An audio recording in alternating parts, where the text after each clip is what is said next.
ಹಾವೇರಿ ಜಿಲ್ಲೆಯ ರಾಣೆಬೆನ್ನೂರು ನಗರದ ಶ್ರೀ ಅಯ್ಯಪ್ಪ ಸ್ವಾಮಿ ಮಂದಿರದಲ್ಲಿ 24ನೇ ವರ್ಷದ ವಾರ್ಷಿಕೋತ್ಸವ ವಿಜೃಂಭಣೆಯಿಂದ ಜರುಗಿತು. ಮಕರ ಜ್ಯೋತಿಯ ಪೂಜೆಯವರೆಗೆ ಪ್ರತಿನಿತ್ಯ ಪಂಚಾಮೃತ ಅಭಿಷೇಕ ಸೇರಿ ವಿವಿಧ ರೀತಿಯ ಧಾರ್ಮಿಕ ಕಾರ್ಯಕ್ರಮಗಳು ಜರುಗಿದವು. ಜೊತೆಗೆ ಶ್ರೀ ಅಯ್ಯಪ್ಪ ಸ್ವಾಮಿ ಕಾರ್ತಿಕೋತ್ಸವ ಮತ್ತು ಪಡಿಪೂಜೆ ಮಾಡಲಾಯಿತು. ಶಬರಿ ಯಾತ್ರೆ ಮಾಡುವ ಭಕ್ತರಿಗೆ ಇರುಮುಡಿ ಕಟ್ಟುವ ವಸ್ತ್ರ ಹಾಗೂ ವಾಹನವನ್ನು ಟ್ರಸ್ಟ್ ಕಮಿಟಿಯಿಂದ ಕಲ್ಪಿಸಲಾಯಿತು.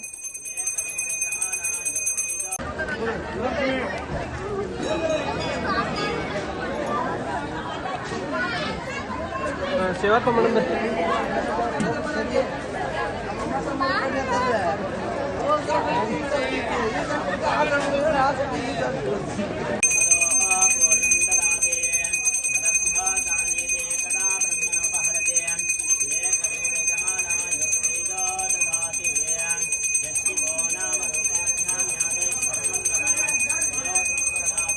सर्वतो जयमंगलम जय नमः पार्वती पतये शिव हर हर महादेव।